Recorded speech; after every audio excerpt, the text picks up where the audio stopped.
엔지캠 생명과학의 대표 파이프라인이 EC18인데 네. 또 최근에는 코로나19 치료제 개발로 또 유명해졌더라고요. 네. 이제 국내 식약처랑 미국 FDA에서 이상 승인을 받았고 네. 또 지난달에 이제 국내 환자 모집이 완료됐다고 들었는데 그렇습니다. 좀 타임 테이블이 어떻게 되나요?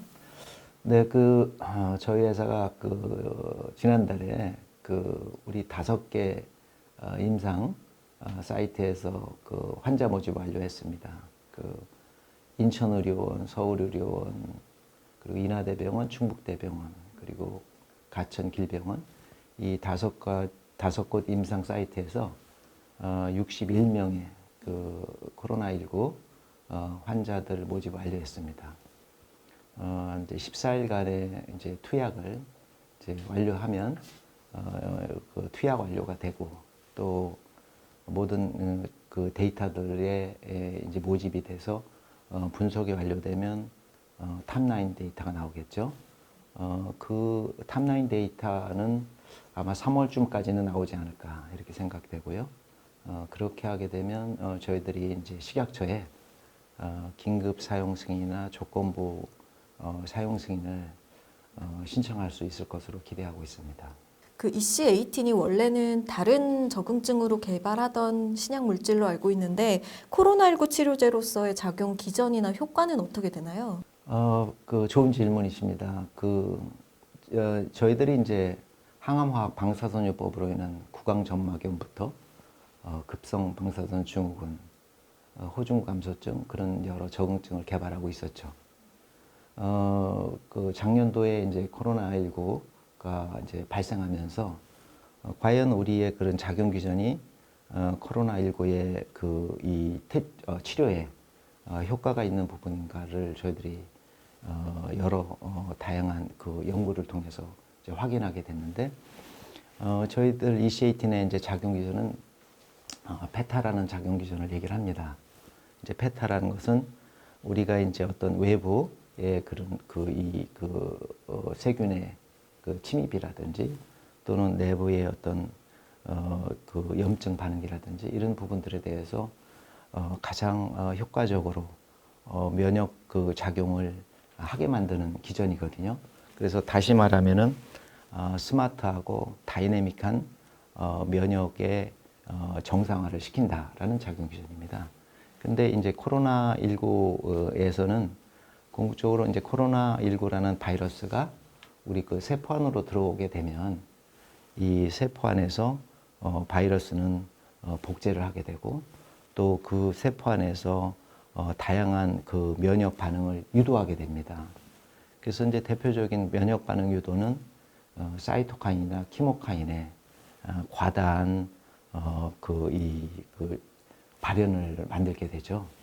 이제 이런 부분들이 궁극적으로 이제 코로나19로 인해서 바이러스의 증식 또 이런 이 염증의 과다한 염증 반응 이런 부분들을 일으키게 되고 사망은 이제 급성호흡 곤란증이나 어떤 폐혈증 이런 부분들로 사망하게 되는 것이죠.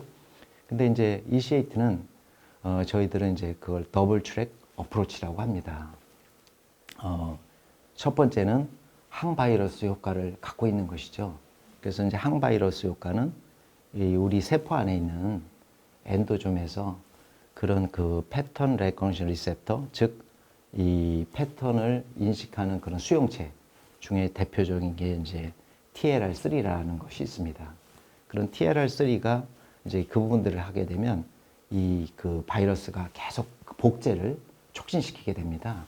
그런데 이제 저희들은 TLR3 작용을 가장 빠르게 이 작용시키고 더 이상 TLR3가 작용을 많이 하지 못하도록 하는 것이죠. 그럼으로써 바이러스가 복제할 시간을 최소한으로 만드는 겁니다. 그것이 이제 항바이러스 효과가 되겠고요. 또 나중에 이제 그런 바이러스가 결국은 우리의 면역 메커니즘상 염증 반응을 일으키는 사이토카인이나 이제 키모카인을 과다 발현시키거든요. 이제 그런 부분들을 또한 빠르게 저희들이 면역 반응을 종료시킴으로써 더 이상의 후속적인 면역 반응을 없게 하는 거죠. 그것이 바로 우리가 급성호흡 곤란증이나 사망에 이르게 되는 것을 막게 되는 그런 작용 기전인 것입니다. 그럼 그 EC18의 본래 개발 중이던 적응증이죠. 구강점막염이 있는데 2013년부터 혁신 신약으로 이제 개발 중이라고 알고 있습니다. 또 내년 상반기에 미국 이상 데이터를 발표하실 걸로 알고 있는데 중간 결과를 미리 좀 설명해 주실 수 있을까요? 여러분들은 이제 구강점막염이라고 하니까 이게 얼마나 심각한 질병인가 모르실 수 있습니다. 근데 이제 항암 치료를 하시는 분들의 70%는 방사선 치료와 같이 병용됩니다. 이제 그 중에서 예를 들면 이제 두경부암이 환자의 경우에는 우리가 이제 항암화학 방사선 요법을 같이 받게 되는데요.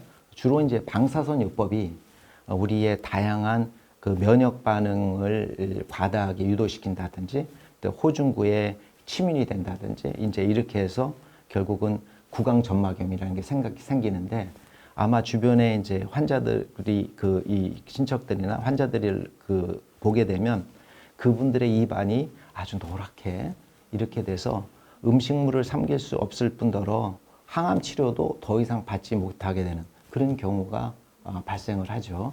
근데 그 경우가 무려 90%에 이르는다는 것이죠. 근데 이제 이 부분들에 대해서 많은 제약사들이 이제 그 신약을 개발하려고 했는데 실패를 했습니다. 바로 그것은 그런 질환의 원인이 근본적인 원인을 치료하지 않으면 안 되기 때문이죠. 근데 바로 이제 우리 ECAT는 그런 근원적인 치료를 할 수 있는 작용 기전을 갖고 있다는 게 가장 큰 장점입니다. 중간 이 검토 결과는 보통 그것을 어떻게 생각하냐면 SOM, 즉 CV 오랄 뮤코사이티스 얼만큼 중증도 구강점막이 발생하는가를 측정하는 지표가 있는데 보통 그 부분들이 70%가 발생을 한다고 합니다.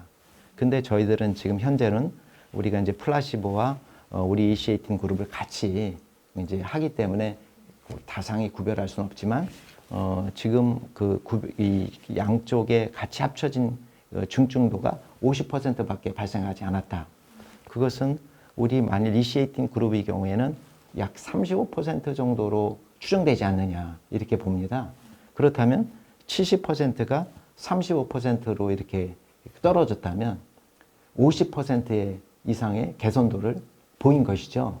그래서 이런 것은 아주 획기적인 것입니다. 그래서 이런 획기적인 것을 통해서 우리가 이제 이제 이상 종류가 이제 눈앞에 와 있는데요. 그렇게 되게 되면 저희들은 이것을 이제 혁신 신약 지정, 소위 말해서 FDA로부터 이 브렉스루 세라피 데지그네이션을 받고 또 글로벌 라이센싱에도 아주 우리가 유리한 위치에 있을 것으로 기대하고 있습니다. 그 ECA18의 적응증을 확장한 개념이라고 볼 수 있는 게 우주 방사선 방어 치료제 개발 사업이죠. 지난달에 이제 나사 프로젝트에서 최종 관문을 통과했다고 들었습니다. 어떻게 통과를 할 수 있었나요? 기존의 그 치료제 개발하고 다르게 이제 급성 방사선 증후군 치료제는 동물을 대상으로 임상을 합니다. 애니멀 룰이라고요. 왜냐하면 우리가 사람에게 급성 방사선을 해서 이거 효과를 본다는 것은 불가능하기 때문이죠. 그래서 이제 급성 방사선이라는 것은 이 전신으로 1그레이라는 이제 단위가 있습니다. 1그레이 이상의 이런 방사선이 투여됐을 때 우리가 그런 이 혈액부터 또 우리의 이런 위장관 또 우리 폐 또 신경계 이런 데 전신적인 데미지를 입게 되는 것입니다.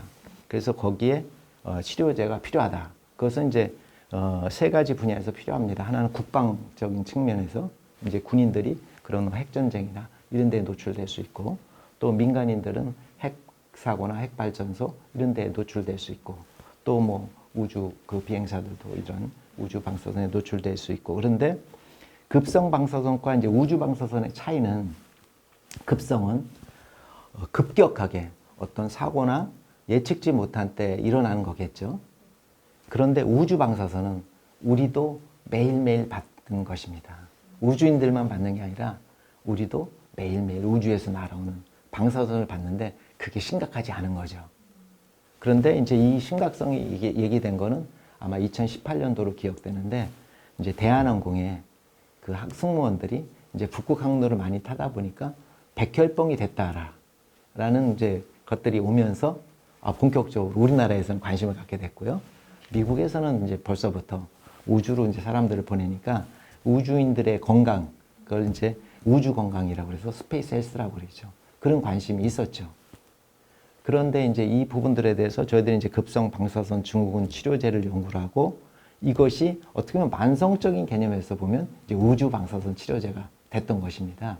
근데 이제 이 부분들을 저희들은 이제 세 가지 분야로 이제 하고 있었죠. 하나는 미국 국립보건원과 국립알레르기 감염병 연구소를 중심으로 한 우리의 미국 FDA의 승인을 받는 그런 급성 방사선 치료제. 그다음에 두 번째는 미국의 국방성과 미 육군 그런 그 방사선 연구소랑 같이 하는 군인들을 위한 급성 방사선 치료제. 그다음에 세 번째가 나사와 나사는 미 항공우주국이라고 하죠. 미 항공우주국과 그다음에 그 미국의 이제 트릿이라는 이 우주 건강 중계 연구소라고 합니다. 를 통한 그런 우주 건강에 대한 급성 우주 방사선 치료제라는 부분들이 연구되고 있었던 겁니다. 근데 요 부분들에 이제 요번에 나사로부터 이제 최종 선정된 그 이제 66개의 기업 그 연구 기관이 이제 신청을 했는데 8개 기관이 됐고 8개 기관에서 우리가 이제 8개 기관은 이제 뭐 다양한 연구들을 합니다. 뭐 운동과 관련된 연구도 하고 이런 연구들이 있는데 치료제랑 관련된 연구는 저희들이 유일한 것이죠. 그래서 그렇게 된 것은 바로 우리가 2017년도부터 해온 그런 것들의 결실로 우리가 연구 프로젝트로 선정된 것입니다. 회장님께서 올해 신년사로 K바이오 역량 강화와 주주가치 실현을 위한 경영 목표를 발표하셔서 주목을 받았는데요. 어떤 내용인지 말씀해 주세요. 그게 알려졌나요? 주목을 받았다고 하니까요. 그렇지만 어쨌든 저희 회사는 이제 4가지 키워드가 있습니다. 2021년도에는요. 혁신과 글로벌 성장, 그리고 주주가치 실현, 그리고 비전 2030의 수립인 것입니다. 왜 그러냐면 저희들이 말씀드렸듯이 우리가 이제 이 글로벌 성장이라 함은 우리가 이제 글로벌 라이센싱이든 글로벌 임상이든 이런 부분들을 얘기하는 것이겠죠. 그 다음에 이제 혁신이라는 것은 우리 회사가 지금까지 계속해 온 것은 혁신입니다. 아마 혁신이 없었다면 우리가 이렇게 성장할 수 없었을 거라고 봅니다. 이제 이런 부분들이 이제는 이제 주주들에게 어느 정도의 이제 결실을 돌려줘야 될 그런 그 때가 왔다. 그리고 또 하나는 이런 결실들을 또 돌려주면서 또 다시 씨앗을 뿌리는 2030의 그 비전을 다시 수립해야 되는 때가 왔다. 그것이 이제 2021년도라고 생각하는 것이죠. 그래서 저희들은 이제 올해 그 주들에게 좋은 결실을 안기고 또 주주들이 행복하는 그 한 해가 될 수 있는 그런 것들을 만들기 위해서 노력하고 있습니다. 그 말씀하신 주주가치 실현과 연계된 질문인데요. 많은 바이오 기업들이 사실 R&D 파이프라인은 있지만 캐시카우가 없다는 점이 맹점으로 꼽히는데 엔지캠의 경우에는 CMO나 API, 조영제 생산 시설을 갖춰서 기초 체력이 탄탄하다 이렇게 볼 수 있겠는데요. 신약 개발 외에 일반 사업 영역에 대해서도 설명 부탁드립니다. 저희 회사의 저는 사업 전략은 참 좋은 거라고 봅니다. 그리고 또 다른 회사에도 알려드리고 싶고요. 저희 회사가 이제 핵심으로 갖고 있는 그런 원료 약품은 이제 항결핵제, 또 항응고제, 또 항궤양제, 또 항진해고담제, 우리 소염진통제 이런 부분들인데 그 부분들에서 저희들이 마켓 쉐어를 1등하는 품목들을 갖고 있다는 사실입니다. 즉 뭐냐면 저희들이 개발부터 생산까지 마켓 쉐어 1등을 한다는 것은 그만큼 품질과 어떤 가격 가성비가 좋다는 것이겠죠. 그다음에 이제 저희들이 자랑스럽게 생각하는 거는 이제 진단 분야의 그 새로운 개발입니다. 이게 이제 조영제인데요. 가도부트의 경우에는 이제 독일의 바이엘이라는 베이어사가 그 시장을 그 약 40% 정도 갖고 있는 그런 건데 그것에 저희들이 이제 퍼스트 제네릭을 만들었습니다. 그래서 이제 퍼스트 제네릭을 지금 인도 또 이런 그 터키 이런 그 나라부터 이제 수출하고 있는데요. 이런 것들을 저희들이 이제 기반으로 해서 신약을 개발해 왔기 때문에 저희들은 신약의 인프라를 잘 갖출 수 있게 됐죠. 그래서 이제 그런 신약의 인프라를 우리가 독자적으로 만들었고 또 우리가 독보적인 그 EC18의 기술 개발을 갖고 우리가 글로벌 신약을 개발할 수 있게 된 거죠. 그래서 저희들이 이제 걸어온 과정은 뚜벅뚜벅 한 계단 지금까지는 걸어왔습니다. 이렇게 걸어온 것이 우리 그 2021년도에 와서는 정말 이제 점프를 할 수 있는 그런 기초 체력을 갖게 된 것이죠. 네, 엔지캠의 10년을 저희도 기대해 보겠습니다. 회장님 오늘 말씀 감사합니다. 네, 감사합니다. 네, 라이즌 K바이오 오늘은 엔지캠 생명과학을 만나보았습니다. 감사합니다.